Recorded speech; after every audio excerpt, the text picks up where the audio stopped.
Computer-delivered IELTS, brought to you by Knowledge Island by Bilal.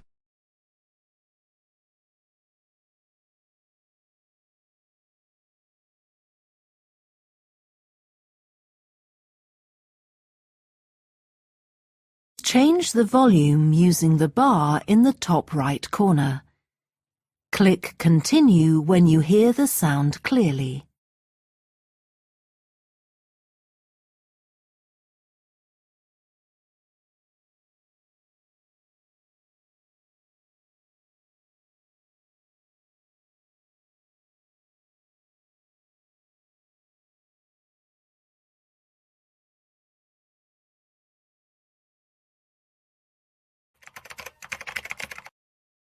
Before we continue, please subscribe to our channel, and press the bell icon to get more updates.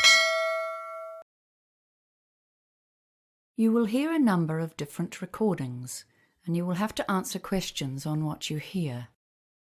There will be time for you to read the instructions and questions, and you will have a chance to check your work. All the recordings will be played once only. The test is in 4 sections. Now turn to Section 1. Section 1.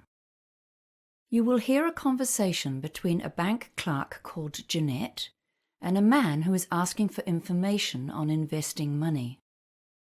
First, you have some time to look at questions 1 to 4.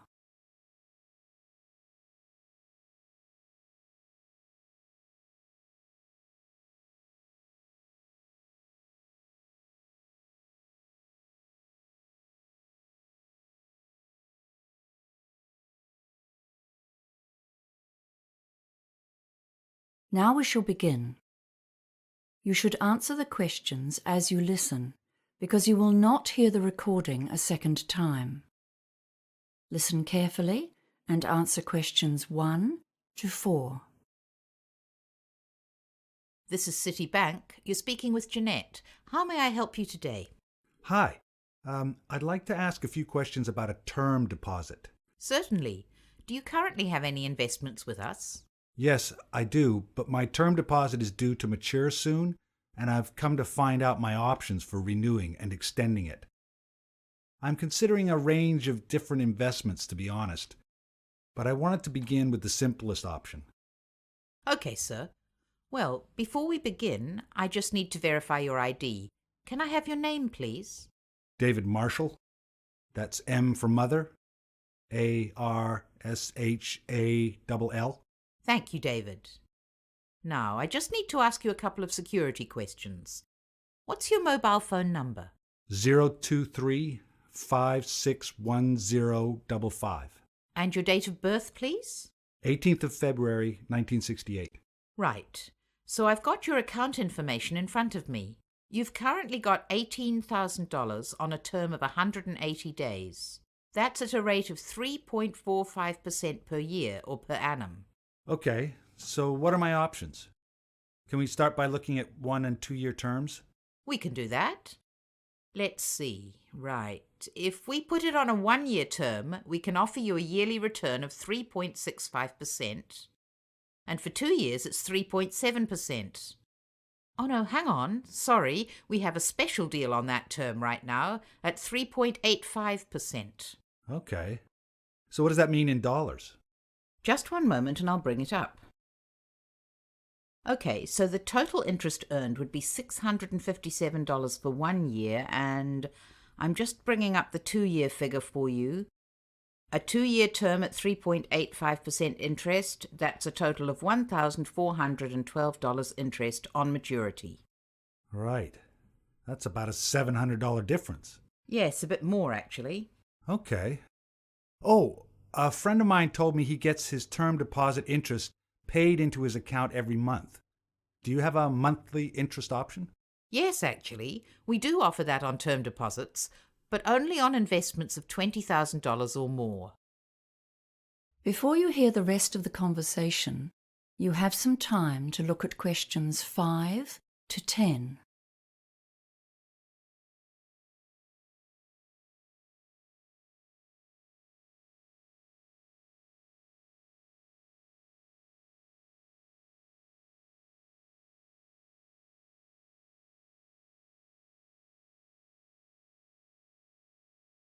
Now listen and answer questions 5 to 10.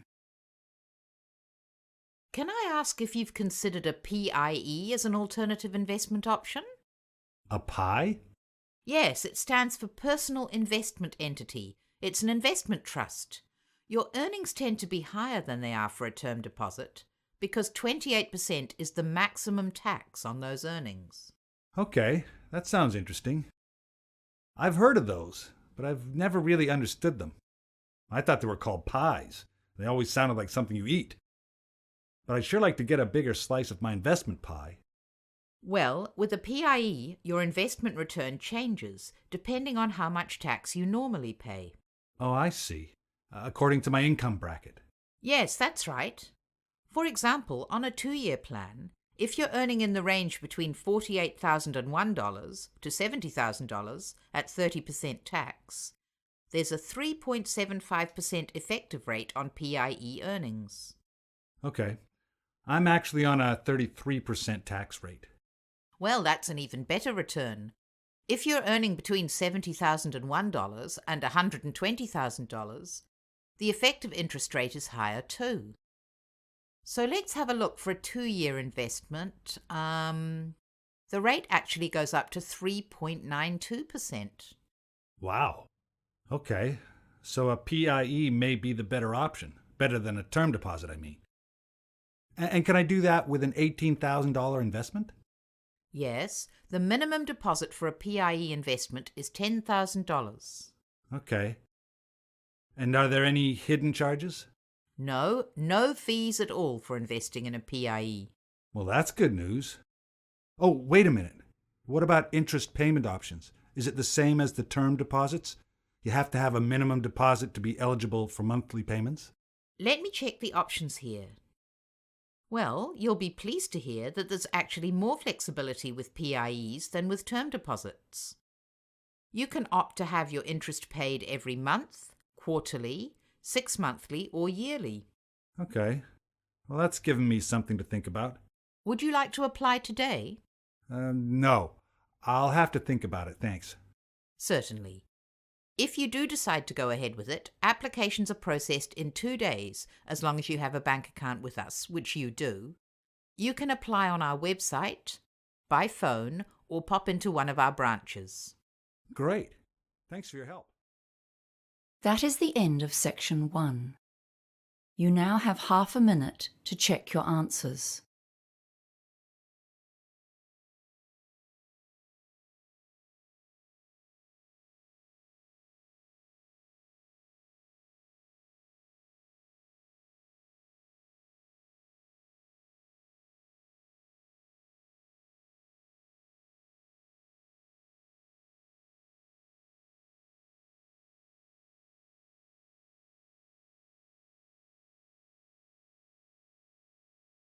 Now turn to section 2. Section 2. You will hear a woman introducing the Lunar Realm amusement park. First, you have some time to look at questions 11 to 15.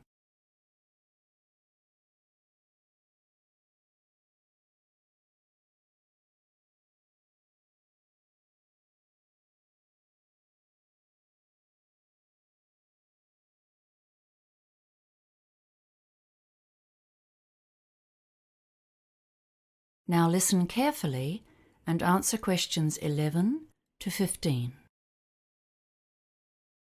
Good morning, everyone. We're very pleased to have you here at Lunar Realm for our September Celebration Day. We have many smaller celebrations throughout the year for different events. I think it was 5 at last count. But the September celebration is a special day to honor the park's development, from tiny beginnings to the huge enterprise it is today. It's our most significant annual event. Come into the visitor center now. Over here, you can see a picture of the original park when it was under construction. The land was donated to the city in 1955 by the then mayor, Matthew Hardacre. But the park itself wasn't developed until 1979, and you'll notice it wasn't very big at that time. Then there was a huge growth in the 1990s, and we're still growing today. In the beginning, there were only a few small rides in the park. There were lots of other attractions in those days, including an adventure playground for younger kids. The kids loved the petting zoo with its farm animals, and in fact, that's the only attraction to have survived until now. We've still kept 2 of the original rides as an exhibit, but they're not in working order anymore. We're now one of the biggest amusement parks in the country. We've got an amazing range of amusement rides here, 43 in total this year. I think we're most famous for our roller coasters, aren't we? I guess you'll all have heard about the Hurricane. That's our oldest and most famous one. Some of our visitors think it's not fast enough to be truly exciting, but we love it because it's the highest wooden roller coaster in the country. Then we have the Bobcat. That one's a bit gentler for our younger visitors. And for the truly adventurous, the Scream Machine hurls you upside down and backwards at huge speeds. It's too much for me. It's important to remember that all of our rides have age guidelines, and to help you, there's a color system. If the sign for a ride is yellow, it means it's suitable for all ages, although we do recommend that parents or older siblings go with very young children. Blue means that children younger than 14 can ride only if an adult accompanies them. And black, well, this means that you must be at least 110 centimeters tall to ride, regardless of age. We should say that no rides are really suitable for children younger than 18 months, but we do have a special section for parents with babies. Before you hear the rest of the talk, you have some time to look at questions 16 to 20.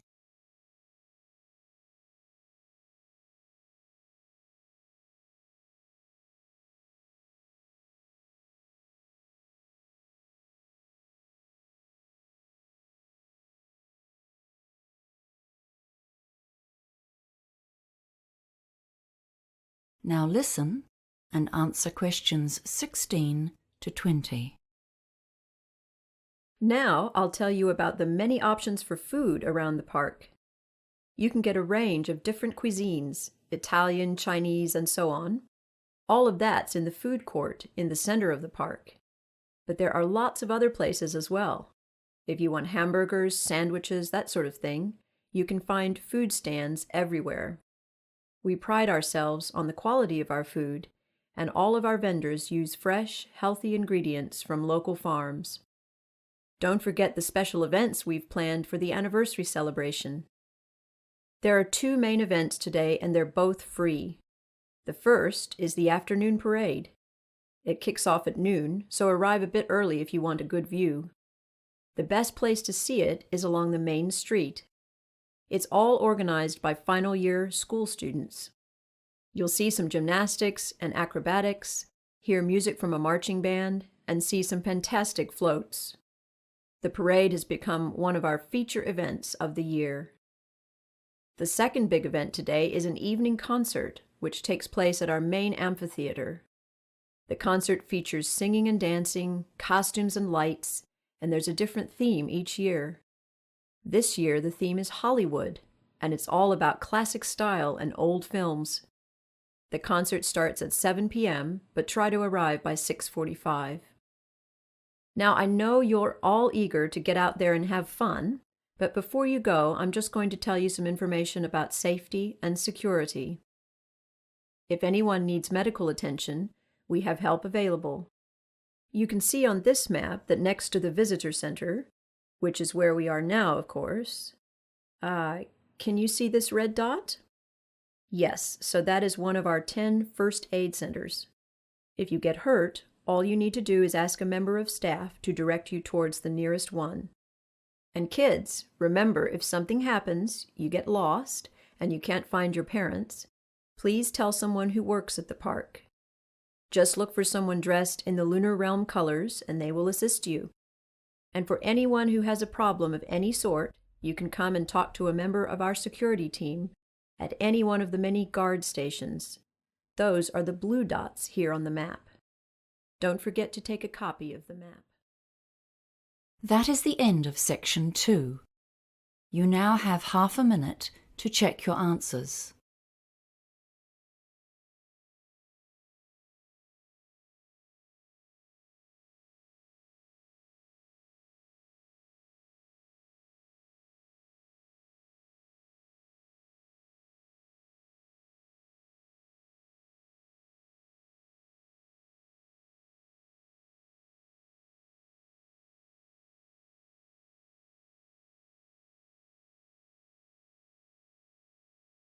Now turn to Section 3.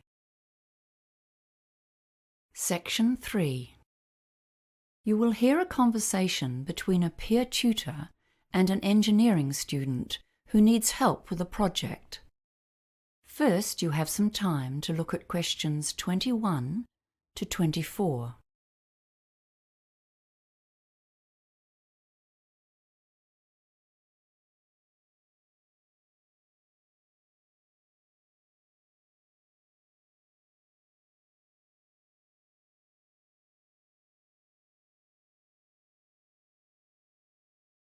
Now listen carefully and answer questions 21 to 24.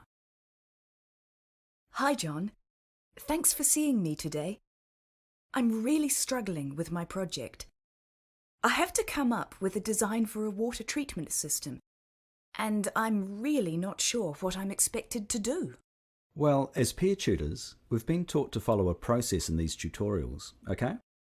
The first step is to look closely at the task instructions. That sounds good. I'm also... well, we've been told to do some research, but I don't know where to start. It's always hard to start with. We've got about 45 minutes today. That should give us some time to go over it. Have you done much research before? No. This is my first project like this, and I'm really stressing out about it. I went to a seminar about research at the start of the year, but I've forgotten most of it. Well, that's fine, because the next step in our tutorial will be to consider some common research strategies that you can use to get started. With engineering, a lot of the projects you do are practical, so you can think about how you can access other people's write-ups of similar projects. Yes, that sounds useful. How do I find those?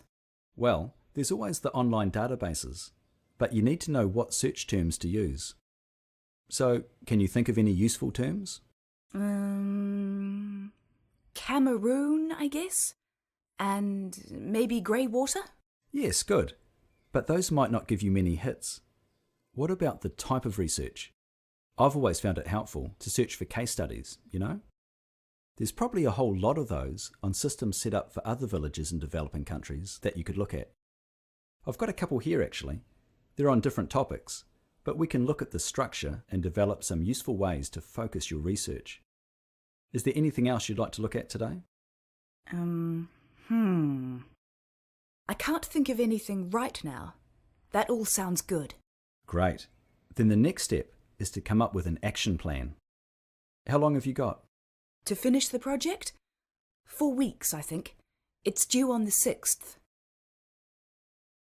Before you hear the rest of the conversation, you have some time to look at questions 25 to 30.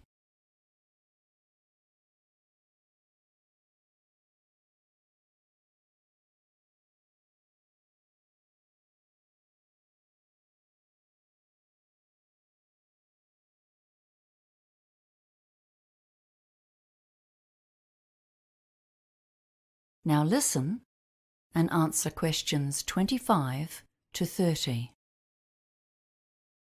Right. Let's start with the project requirements then. You've got them there? Great. Let's see. Tell me what you understand about the task.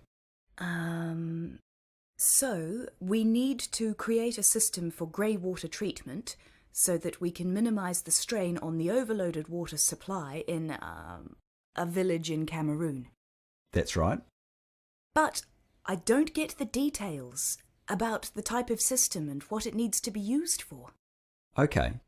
We'll come back to the type of system in a minute. It says here grey water. Have you learnt about grey water? No, I missed the lecture. Okay. So it's the water we use in our houses, but not in the toilet. The water that goes down the drains, not into sewage. It can be recycled because it's relatively clean. So what might the water treatment system try to do? Treat it and direct it somewhere else? Exactly. Why treat it? Oh, right. I get it. 'Cause it's still going to have bacteria in it. That's why it needs to be treated. That's right. And then when it's treated, what could it be used for? Something else, like irrigation in gardens? Yes, There are other practical uses too, inside the house. For toilet systems? Oh, what about for laundry? Yes, exactly. That's a good example. Okay, that's pretty clear now. Thanks. Great. Now, let's think about the type of research you might need to do. I'll need to look at different types of water treatment systems, so I know the pros and cons of each one. Good. Where would you look first? The internet? Yes, but be careful. Remember, you're likely to find a lot of biased websites. You know, manufacturers wanting to advertise their brands. It might be better to use the engineering library. I'm not too confident about using the library, to be honest. It's so hard finding the right resources. It's often about choosing the best search terms to put into the catalogue search field. Yeah, I try to do that. Like water treatment? That might be too broad. Grey water treatment systems? That's more like it. And you'll need to search for systems designed for residential, not commercial use. There's a big difference. I usually end up borrowing a massive pile of books, then get home and find they're useless. Try reading through the contents before you take them out. Flick through to relevant sections. Often it helps to read parts, not all the way through, but... Just to get the main idea. That's right. Oh, and I see this as an EWB project. Have you seen the website? It might have some exemplars of the winning designs from last year's competition. No, I saw that and didn't know what EWB meant. Engineering Without Borders is what it stands for. That is the end of section 3. You now have half a minute to check your answers.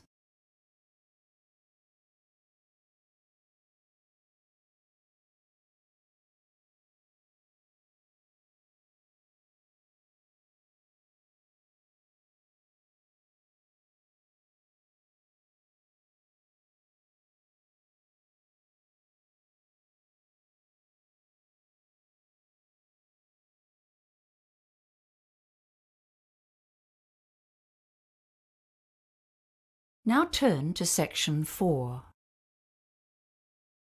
Section 4. You will hear a talk on the topic of the caveman diet. First, you have some time to look at questions 31 to 40.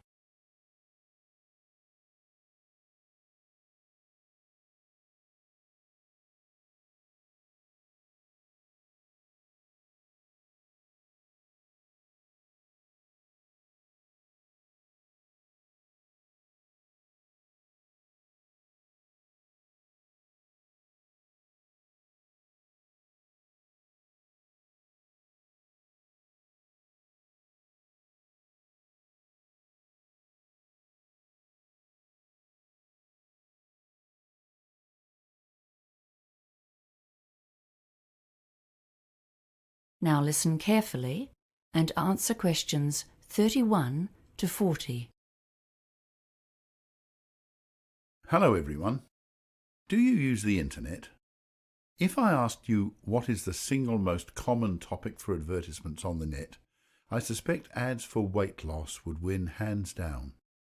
After all, dieting is one of our current obsessions.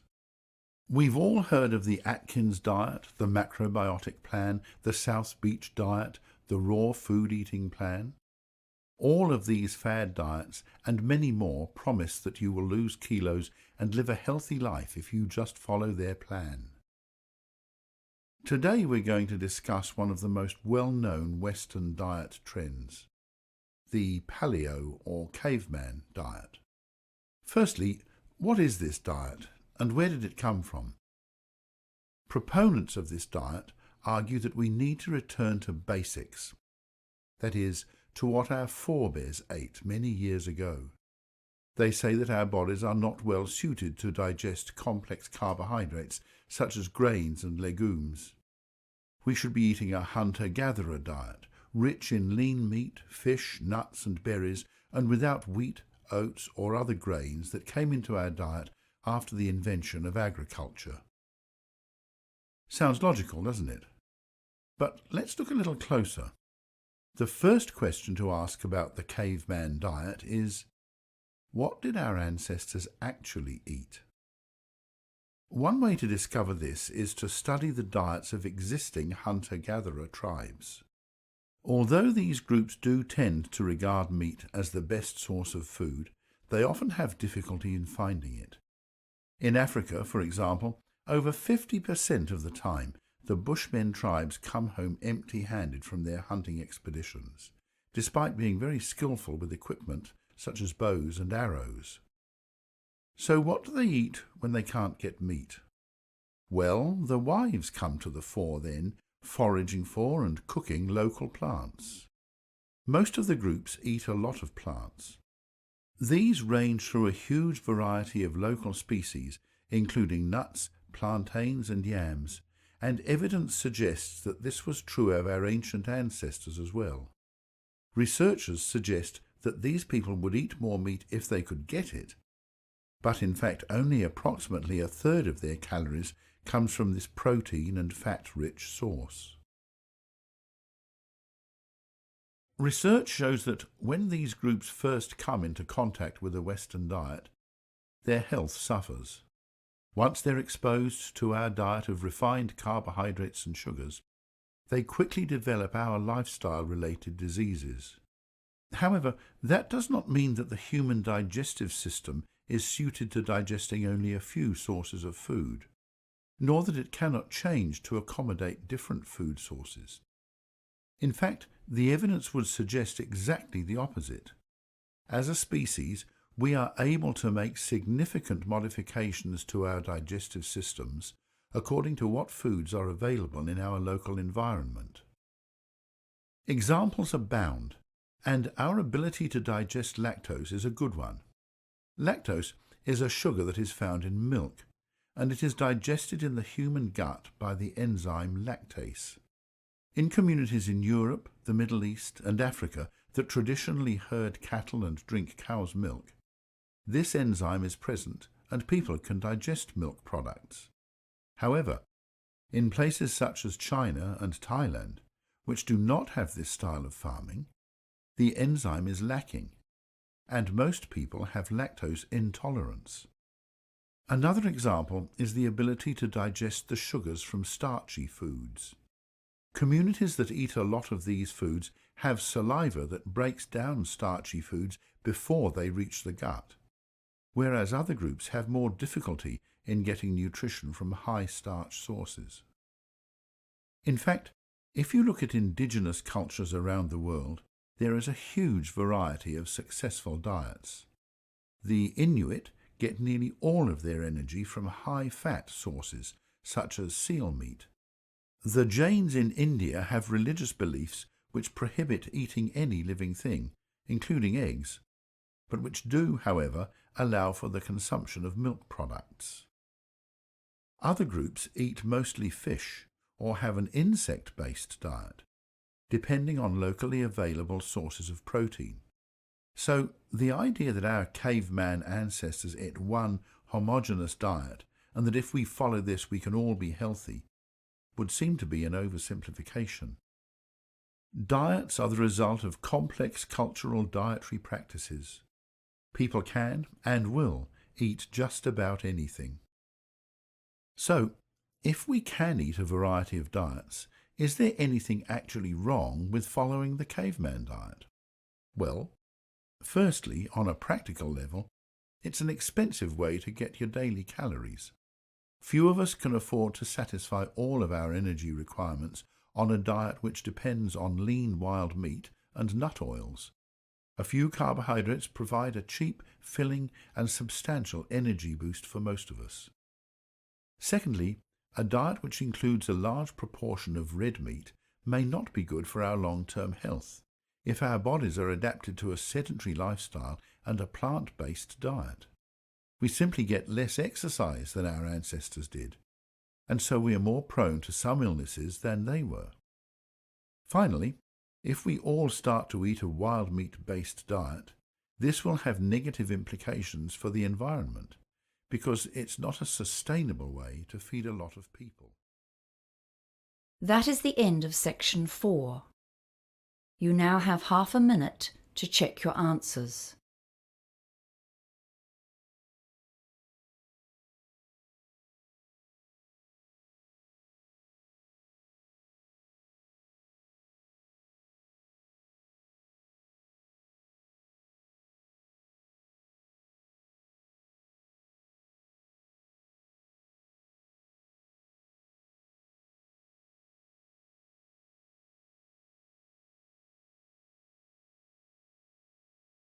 That is the end of the listening test.